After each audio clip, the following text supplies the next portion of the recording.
Hi friends, എല്ലാവർക്കും പുതിയൊരു വീഡിയോയിലേക്ക് സ്വാഗതം. നിങ്ങളിപ്പോൾ ഇതുപോലുള്ള പാസ്വേഡുകളാണ് യൂസ് ചെയ്യാറുള്ളത്. നമുക്കിതൊന്ന് മാറ്റി പിടിച്ചിട്ട് നമ്മളെ ഒപ്പ് ഉപയോഗിച്ച് അൺലോക്ക് ചെയ്യാൻ കഴിയുന്നൊരു ആപ്പ് പരിചയപ്പെട്ടാലോ. ഇതിൻ്റെ യൂസ് ഈ ഒപ്പ് വെച്ച് തുറക്കുക മാത്രമല്ല, വേറെ ആരെങ്കിലും നിങ്ങളെ ഫോൺ അൺലോക്ക് ചെയ്യുകയാണെന്നുണ്ടെങ്കിൽ ഓലെ ഫോട്ടോ നമുക്ക് ഇതിൽ കാണാൻ കഴിയും. ആരാണ് നമ്മളെ ഈ ഫോൺ അൺലോക്ക് ചെയ്തതെന്നുള്ളത് നമുക്ക് ഈ ഫോണിൽ അറിയാൻ കഴിയും. അപ്പോൾ ഇതെങ്ങനെയാണ് സെറ്റ് ചെയ്യുക, ഈ ആപ്പ് ഏതാണ്, അങ്ങനെയുള്ള കാര്യങ്ങളൊക്കെ നമുക്ക് നോക്കാം. അപ്പോൾ വീഡിയോയിലോട്ട് കിടക്കുന്നതിന് മുമ്പ് ഈ ചാനൽ ആദ്യമായി കാണുകയാണെങ്കിൽ ലൈക്ക് ചെയ്യാനും ഷെയർ ചെയ്യാനും സബ്സ്ക്രൈബ് ചെയ്യാനൊന്നും മറക്കണ്ട. അപ്പോൾ നമുക്ക് നേരെ വീഡിയോയിലോട്ട് കിടക്കാം.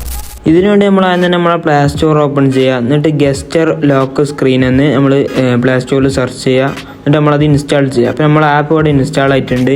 ഞാൻ ഈ ആപ്പ് ഒന്ന് ഓപ്പൺ ചെയ്യുകയാണ്. ഈ ആപ്പ് ഓപ്പൺ ചെയ്യുമ്പോൾ തന്നെ ആഡ് ഗസ്റ്റർ എന്ന് പറഞ്ഞിട്ടുള്ളൊരു ഓപ്ഷൻ നമുക്ക് ഫസ്റ്റിൽ തന്നെ കാണാൻ കഴിയും. അത് ക്ലിക്ക് ചെയ്യുമ്പോൾ നമ്മളോട് ഒരു ഗസ്റ്റർ അവിടെ വരക്കാൻ പറയും, നമ്മളെ ഒപ്പ് അവിടെ വരക്കാൻ പറയും. ഒപ്പോ അല്ല, നമ്മൾ മറന്നു പോകാതിരിക്കുന്ന എന്തെങ്കിലും ഒരു വാക്കോ അങ്ങനെ എന്ത് വേണമെന്നിട്ട് നമുക്കവിടെ എഴുതാൻ കഴിയും. ഞാനപ്പോൾ ഇവിടെ എൻ്റെ ഒപ്പ് അവിടെ കൊടുക്കുന്നുണ്ട്. രണ്ടട്ടം നമ്മളിവിടെ ഒപ്പ് അവിടെ ഇടാൻ കഴിയും വെരിഫിക്കേഷന് വേണ്ടിയിട്ട്. അപ്പോൾ ഞാൻ 2 തവണ എൻ്റെ ഒപ്പ് അവിടെ കൊടുക്കുന്നുണ്ട്. അപ്പോൾ ഒപ്പ് കൊടുത്തതിൻ്റെ ശേഷം ആഡ് പിൻ എന്നുള്ളൊരു ഓപ്ഷൻ വരും. എന്തിനാ വെച്ചാൽ ഈ ഒപ്പ് അടിച്ചിട്ട് ഫോൺ അൺലോക്ക് ആയിട്ടില്ലെങ്കിൽ നമ്മളവിടെ പിൻ എഴുതി കൊടുക്കാനാണ്. അപ്പോൾ നമ്മളിവിടെ ഒരു പിൻ ആഡ് ചെയ്യുന്നുണ്ട്. ഞാനിപ്പോൾ ഉദാഹരണത്തിന് വേണ്ടിയിട്ട് 1 2 3 4 എന്നാണ് കൊടുക്കുന്നത്. അതും ഇതുപോലെ 2 തവണ കൊടുക്കാൻ വേണ്ടി പറയും. അപ്പോൾ നമ്മൾ 2 തവണ കൊടുക്കുന്നുണ്ട്. എന്നിട്ട് അവിടെ ഗ്രാൻഡ് എന്നുള്ളൊരു ഓപ്ഷൻ ഉണ്ടാവും, അത് ക്ലിക്ക് ചെയ്യുക. അത് ക്ലിക്ക് ചെയ്യുമ്പോൾ hello display over the app എന്നുള്ളത് അലോ കൊടുക്കുക. പിന്നെ ബാക്ക് അടിക്കുമ്പോൾ അവിടെ ഗ്രാൻഡ് എന്ന് പറഞ്ഞിട്ടുള്ളൊരു ഓപ്ഷൻ കാണാം, അലോ നോട്ടിഫിക്കേഷൻ ആക്സസ് എന്ന് പറഞ്ഞിട്ടുള്ളൊരു ഓപ്ഷൻ. അതൊന്ന് ക്ലിക്ക് ചെയ്യുക. അത് ക്ലിക്ക് ചെയ്താൽ നമ്മളെ ആപ്പ് അവിടെ കാണാൻ കഴിയും. അപ്പോൾ അതൊന്ന് അലോ കൊടുക്കുക, നോട്ടിഫിക്കേഷൻ ആക്സസ്. അത് അലോ കൊടുക്കുമ്പോൾ ഡേഞ്ചർ എന്നൊക്കെ പറഞ്ഞിട്ട് സെക്യൂരിറ്റി ഒക്കെ ചോദിക്കും. അപ്പോൾ നമ്മളൊന്ന് അവിടെ ടിക്ക് കൊടുത്തിട്ട് നമ്മൾ ഓക്കെ എന്ന് കൊടുക്കുക. അപ്പോൾ ഞാനിതാ ഓക്കെ കൊടുക്കുകയാണ്. അപ്പോൾ ഓക്കെ കൊടുത്തതിൻ്റെ ശേഷം നമ്മൾ വീണ്ടും ഒന്ന് ബാക്ക് അടിക്കുക. ബാക്ക് അടിക്കുമ്പോൾ ഗെറ്റ് സ്റ്റാർട്ടഡ് എന്നുള്ളൊരു ഓപ്ഷൻ വരും. അത് ക്ലിക്ക് ചെയ്താൽ ഇപ്പോൾ ഇത് നമ്മളെ ഫോണിൽ ഓണായി കിടക്കുകയാണ്. നമ്മൾ ഫോൺ ഇനി ഓഫ് ആക്കിയാണ്ട് ഓപ്പൺ ചെയ്താൽ നമ്മളെ ഫോണിൽ ഒപ്പ് ചോദിക്കും. ഇനി സെറ്റ് ചെയ്യുന്നത് വേറെ ആരെങ്കിലും നമ്മളെ ഫോൺ അൺലോക്ക് ചെയ്യാൻ ശ്രമിക്കുകയാണ്, അതുപോലെ ഫോട്ടോ കിട്ടാൻ വേണ്ടിയിട്ട് അവിടെ ഇൻട്രൂഡർ സെൽഫി എന്നുള്ളൊരു ഓപ്ഷൻ കാണാൻ കഴിയും. അതൊന്ന് നമ്മൾ ഓപ്പൺ ചെയ്യുക. അവിടെ ടേൺ ഓൺ കൊടുക്കുക. ഇത് പറഞ്ഞാൽ നമ്മളെ ക്യാമറ ആക്സസ് ചോദിക്കുകയാണ്. ആരെങ്കിലും ഫോൺ നമ്മൾ അൺലോക്ക് ചെയ്യുകയാണെങ്കിൽ ഓലെ ഫോട്ടോ നമുക്ക് സ്പോട്ടിൽ ഫോണിൽ സ്റ്റോറേജ് ചെയ്യാനുള്ളൊരു ഓപ്ഷനാണത്. അപ്പോൾ നമ്മളതവിടെ ടേൺ ഓൺ കൊടുക്കുക.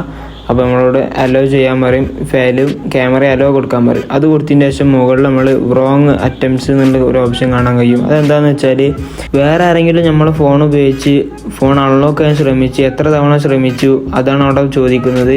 1 തവണ അൺലോക്ക് ചെയ്യാൻ ശ്രമിച്ചിട്ട് അൺലോക്ക് ചെയ്യാൻ പറ്റിയിട്ടില്ലെങ്കിൽ അവിടെ camera automatically selfie camera click ആവും. എന്നിട്ട് അവിടെ സേവ് ആവും. അതാണ് ഇവിടെ കൊടുക്കുന്നത്. അപ്പോൾ നമ്മളവിടെ സേവ് കൊടുത്തതിൻ്റെ ശേഷം നമ്മൾ ബാക്ക് അടിച്ചിട്ട് ഫോണൊന്ന് ഓഫാക്കിയിട്ട് നിങ്ങൾക്ക് കാണിച്ചു തരാം. അപ്പോൾ നമ്മളെ ഫോൺ ഇവിടെ ഓഫാക്കിയിട്ടുണ്ട്. ഇനി ഇത് ഓൺ ആക്കിയിട്ട് നമ്മൾ സാധാരണ സ്വൈപ്പ് ചെയ്തതിൻ്റെ ശേഷം നമ്മൾ ആദ്യത്തെ ലോക്ക് അവിടെ ചോദിക്കും. അത് നമ്മളിവിടെ അടിച്ചു കൊടുക്കുക. നമ്മളെ ഫോണിൻ്റെ ആദ്യത്തെ ലോക്കാണ് ചോദിക്കുന്നത്. അത് അടിച്ചതിൻ്റെ ശേഷം ഇങ്ങനെ ആയിരിക്കും നമുക്ക് അവിടെ കാണാൻ കഴിയുക. ഇവിടെയാണ് നമ്മളെ സൈന് ചെയ്ത് കൊടുക്കേണ്ടത്. അപ്പോൾ ഞാനിവിടെ ആദ്യം എൻ്റെ ഒപ്പ് വെച്ച് തുറന്ന് കാണിച്ചു തരാം. ഞാൻ ഇവിടെ എൻ്റെ ഒപ്പ് ഇവിടെ അടിച്ചു കൊടുക്കുകയാണ്. അപ്പോൾ ഫോണ് അൺലോക്കായി. ഇനി വേറെ ആരെങ്കിലും ഈ ഫോൺ അൺലോക്ക് ചെയ്യാൻ ശ്രമിച്ചിട്ട് പറ്റിയിട്ടില്ല, അതുപോലെ ഫോട്ടോ ഇതിൽ വരുന്നത് ഞങ്ങൾക്ക് കാണിച്ചു തരാം. അപ്പോൾ വേറെ ആരെങ്കിലും നമ്മളെ ഫോണിൽ അൺലോക്ക് ചെയ്യാൻ എങ്ങനെ ഉണ്ടാകുന്നതാണ് കാണിച്ചാൽ മതി. അപ്പോൾ ഇവിടെ വെറുതെ എന്തെങ്കിലുമൊക്കെ കൊണ്ട് എഴുതി കൊടുക്കുകയാണ്. എഴുതി കൊടുത്തിട്ട് അവിടെ അടിയിൽ നമുക്ക് അവിടെ പിൻ എന്നുള്ള ഓപ്ഷൻ കാണാം. അത് ഓപ്പൺ ആയിട്ടില്ലെങ്കിൽ നമുക്ക് പിൻ വെച്ച് തുറക്കാനുള്ള ഒരു ഓപ്ഷനാണ്. അപ്പോൾ ഞാൻ എൻ്റെ ഒപ്പടിച്ചിട്ട് ഞാൻ ഈ ഫോൺ ഇപ്പോൾ അൺലോക്ക് ചെയ്തിട്ടുണ്ട്. ഇനി ഈ ഫോട്ടോ സേവ് ആയി കിടക്കുന്നത് ഞങ്ങൾക്ക് കാണിച്ചു തരാം. അപ്പോൾ നമ്മൾ അടിയിലേക്ക് പോയതിൻ്റെ ശേഷം നമ്മളവിടെ ഇൻട്രൂഡർ സെൽഫി എന്നുള്ളൊരു ഓപ്ഷൻ ഉണ്ടാവും. അത് ക്ലിക്ക് ചെയ്തിട്ട് അവിടെ അടിയിൽ നമുക്ക് ഇൻട്രൂഡർ ഫോട്ടോസ് എന്നുള്ളൊരു ഓപ്ഷൻ നമുക്ക് അവിടെ കാണാൻ കഴിയും. എന്ന് പറഞ്ഞാൽ ഈ അൺലോക്ക് ചെയ്യാൻ ശ്രമിച്ചപ്പോൾ ഉള്ള ഫോട്ടോസാണ് അവിടെ വന്നിട്ടുള്ളത്.